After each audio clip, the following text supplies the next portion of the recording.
আসমান বানাইয়া এই কথা বলে নাই,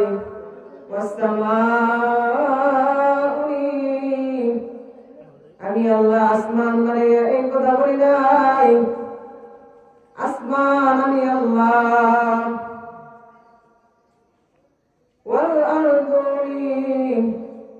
আমি আল্লাহ জমিন বানাইয়া কথা বলি নাই, জমিন আমি আল্লাহ।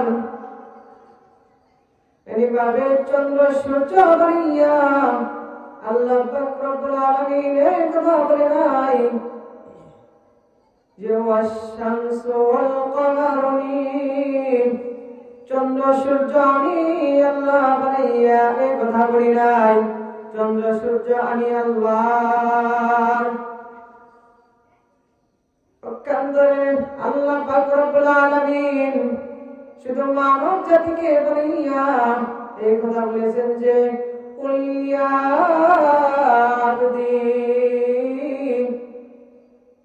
বান্দা আমি তোরে বানাইয়া শুধু আমি আল্লাহ তোকে আমার দিকে নিসবত করেছি। সুবহানাল্লাহ। অন্য কোন মাখলুক আল্লাহ পাক রব্বুল আলামিন বানাইয়া কথা বলে নাই, আমি বানাইছি বটে কিন্তু আমি কোন জিনিসকে আমার দিকে নিসবত করি নাই। কারণ শুধু আল্লাহ পাক রব্বুল আলামিন বান্দা তোকে বানাইয়া কোরআনের মধ্যে ঘোষণা দিয়ে দিয়েছেন, কুল ইয়া ইবাদি, বান্দা শুধু তোকে আমি বানাইয়া আমি কোরআনের মধ্যে বলে দিলাম, বান্দা শুধু তুই আমি আল্লাহ। বান্দা এভাবে যখন চন্দ্র সূর্যকে আল্লাহ পাক রব্বুল আলামিন এই ইচ্ছা শক্তি দেন নাই, কিন্তু বান্দাকে ইচ্ছা শক্তি দিয়া প্রচেষ্টা এবং দামি করে আল্লাহ পাক রব্বুল আলামিন মানুষকে সৃষ্টি করেছেন। আল্লাহ পাক রব্বুল আলামিন বলে দেন যে বান্দা আসমান আমি আল্লাহ বানাইলাম, জমিন আমি আল্লাহ বানাইলাম, গাছপালা আমি আল্লাহ বানাইলাম, তো মানুষ তোকে আমি বানাইয়া এই আসমান এবং জমিনকে বেশি সুন্দর করে বানাই নাই, কিন্তু বান্দা তোকে আমি সুন্দর করে চেষ্টা করে বানাইছি। আচ্ছা বলেন তো আল্লাহ পাক রব্বুল আলামিন সমস্ত মাখলুক সৃষ্টি করার পর ওই মাখলুক গুলাকে, যেমন গাছকে আল্লাহ পাক রব্বুল আলামিন সুন্দর করে বানাইছেন না মানুষকে? মানুষকে সুন্দর করে বানাইছে।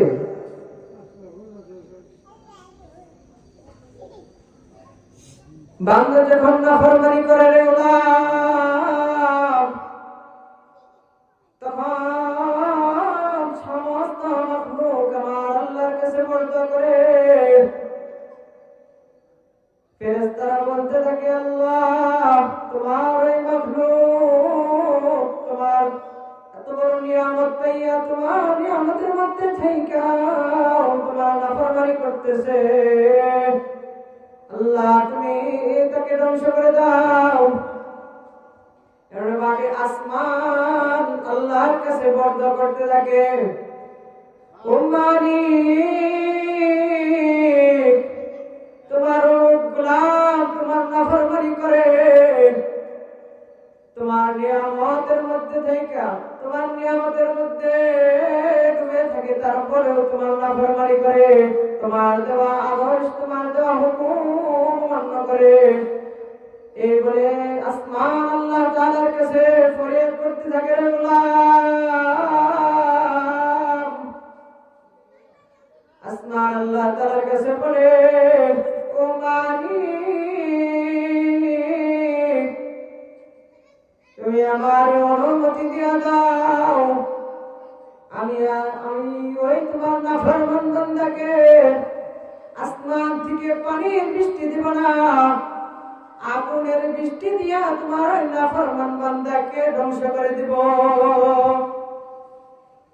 এভাবে জমিন আল্লাহর কাছে বর্দোয়া করতে থাকে, ও মালিক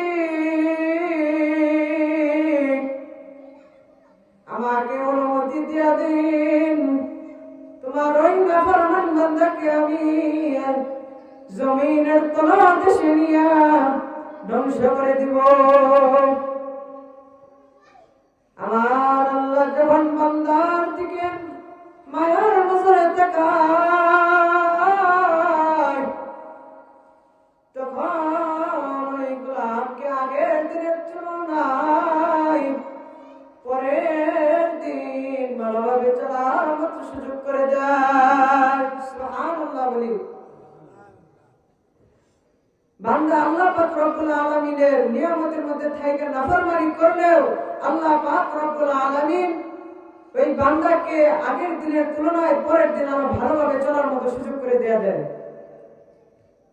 কারণ ওই বান্দা যেন আজকে ভুল করছে আগামীকাল যেন শুধরে যেতে পারে। এজন্য আল্লাহ পাক রব্বুল আলামিন সমস্ত মাখলুক বানাইয়া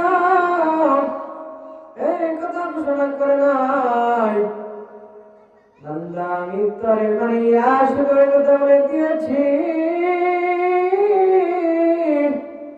বান্দা তুই শুধু আমার, বান্দা তুই যদি চাস আমি আল্লাহর গোলামির মধ্যে সারা জীবন কাটিয়ে দেব।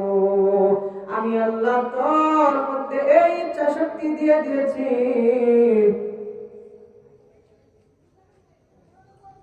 যখন বান্দা নাফরমানি করে তখন সমস্ত মাখলুক আল্লাহ পাক রব্বুল আলামিনের কাছে বর্দোয়া করতে থাকে, রে গোলাম যেন আমি মালিক ওই বান্দাকে ধ্বংস করে দেই। তো আমার আল্লাহর মায়া, আল্লাহ আমার আল্লাহ যখন রহমান রহিমের নজরে ওই বান্দার দিকে তাকায়, তখন আল্লাহ রাব্বুল আলামিনের মায়ার মধ্যে একটা জোশ চলে আসে। আল্লাহ পাক রব্বুল আলামিন বলে, বান্দা আমি তোকে বড় মায়া করে বানাইছি, বড় চেষ্টা করে বানাইছি, বড় মহব্বত করে বানাইছি, রে গোলাম তোকে তো ধ্বংস করতে পারি না। সমস্ত মাখলুক বর্দোয়া করে, রে গোলাম যেন আমি মালিক তোরে ধ্বংস করে দে। আল্লাহ পাক রব্বুল আলামিন বলে, হাদিসের মধ্যে বলে দিয়েছেন, আদ-দুনিয়া খলিকাতুন ওয়া খলিকাতুন ফিল আখিরাহ।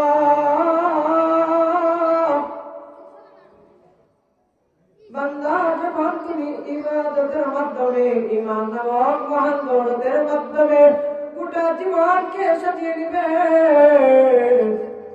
আমি আল্লাহর গোলামির মাধ্যমে তুমি যখন গোটা জীবনকে সাজিয়ে নেবে, আমি আল্লাহ তোমার জন্য গোটা পৃথিবীর মাখলুককে তোমার গোলাম বানিয়ে দেব। সুবহানাল্লাহ।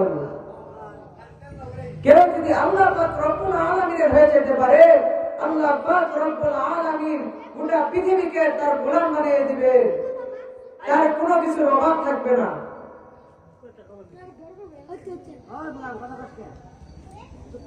যে ব্যক্তি আল্লাহর হয়ে যাবে, আল্লাহ পাক রব্বুল আলামিন বলে, বান্দা তার কোনো কিছুর অভাব নাই, আমি আল্লাহ তোর জন্য তাম পৃথিবীর সমস্ত মাখলুককে তোর গোলাম বানিয়ে দিব।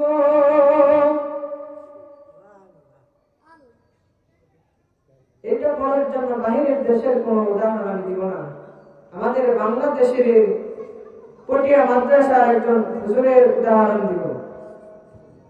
ইতিহাসের মধ্যে লেখা হয় কোটিয়া মাদ্রাসার হুজুর হাজী ইউনূস সাহেব রহমাতুল্লাহি আলাইহি একদিন কক্সবাজারের উদ্দেশ্যে রওনা হলেন। আপনারা যারা যারা কক্সবাজার গেছেন তারা জানেন যে কক্সবাজার যাইতে হলে সাথে সাথে জঙ্গলের রাস্তা পড়ে। আল্লাহ পাক রব্বুল আলামিন হাজী ইউনূস সাহেব রহমাতুল্লাহি আলাইহিকে এমন বরকত দিয়েছিলেন, তিনি আল্লাহ তাআলার গোলামি করছেন, আল্লাহ তাআলার অনুগত করছেন, আল্লাহ পাক রব্বুল আলামিনের ওলি হয়ে গেছিলেন। এজন্য আল্লাহ পাক রব্বুল আলামিন তার গোলামির জন্য সমস্ত মাখলুককে তার গোলাম বানিয়ে দিয়েছে। এজন্যই আমরা যদি আল্লাহ পাকের আল্লাহ রব্বুল আলামিনের গোলামি করতে পারি, আল্লাহ পাক রব্বুল আলামিন দুনিয়াতেও আল্লাহ তাআলা আমাদেরকে সম্মানিত বানাবেন, আখিরাতেও আল্লাহ আমাদেরকে সম্মানিত বানাবেন। আল্লাহ তাআলা যেন আমাদেরকে তার হুকুম আহকাম মেনে চলার তৌফিক দান করেন। ওয়া আখিরু দাওয়ানা আলহামদুলিল্লাহি রাব্বিল আলামিন। মা আসসালাম, আসসালামু আলাইকুম ওয়া রাহমাতুল্লাহি।